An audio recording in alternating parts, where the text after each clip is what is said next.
Question देखिए बहुत ही easy exercise, इसमें बहुत आसानी से आप बना सकते हैं। चलिए लिखेंगे दिए गए असमीका के संगत समीकरण।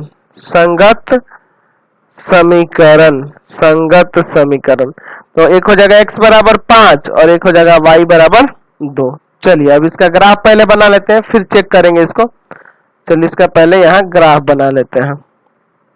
ठीक है, ये आपका x हो गया, ठीक है, इधर आपका x डैश हो गया, ये आपका y हो गया, इसमें y डैश होगा। जरूरत नहीं था इसमें माइनस वाला नहीं भी खींचते तो आपका काम चल जाता है, क्योंकि x बराबर भी प्लस में है और y बराबर भी प्लस में है, कोई दिक्कत नहीं है। 1 2 3 4 और ये 5।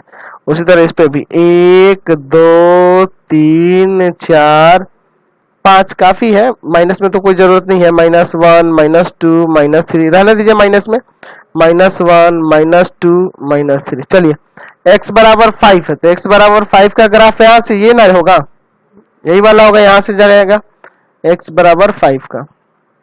समझ गए? चलिए तो अब इसमें भी आपको देखना होगा कि वहां जो असंख्या दी है कि ग्रेटर और इक्वल है, लेस और इक्वल है कि नहीं। याद रखें तो इक्वल का भी सिंबल है ना, इसलिए रेखा कैसी होगी, डार्क होगी। और ये किसका ग्राफ है, तो x बराबर 5 का। अच्छा y बराबर 2 का, तो y बराबर 2 यहाँ से है। चलिए तो y बराबर 2 ये रहा, तो हो गया y बराबर 2 का।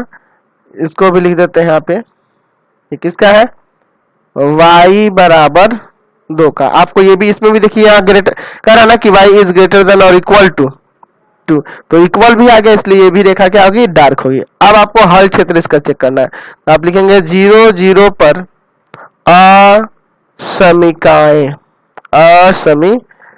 चलिए 0 0 पे चेक करते हैं, तो 0 इज लेस देन और इक्वल टू 5 है ना। अच्छा दूसरे में रखिएगा तो ये कहेगा 0 is less than equal to 2, तो दोनों असत्य है ना। 0 कभी बड़ा होगा 5 से या बराबर भी नहीं होगा, ये भी असत्य है।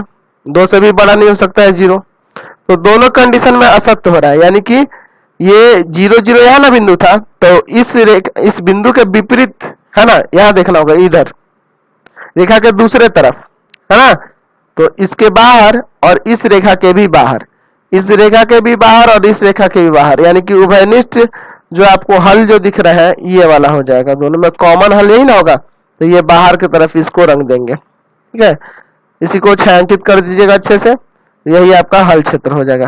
क्लियर है, समझ गए ना कैसे हो रहा है, क्योंकि दोनों असत्य हो रहा है, तो दोनों रेखा के विपरीत, मूल बिंदु के विपरीत है ना, 0 0 पे रखे ना, तो 0 0 ही ना मूल बिंदु होता है, तो इसके विपरीत जो हल क्षेत्र होगा, यानी कि इधर तो नहीं रखेंगे आपको, इसके उल्टा तरफ में और इसके भी उल्टा तरफ में, यानी कि इसके बाहर और इसके भी बाहर, यानी यही ना उभयनिष्ठ मान होगा। चलिए क्वेश्चन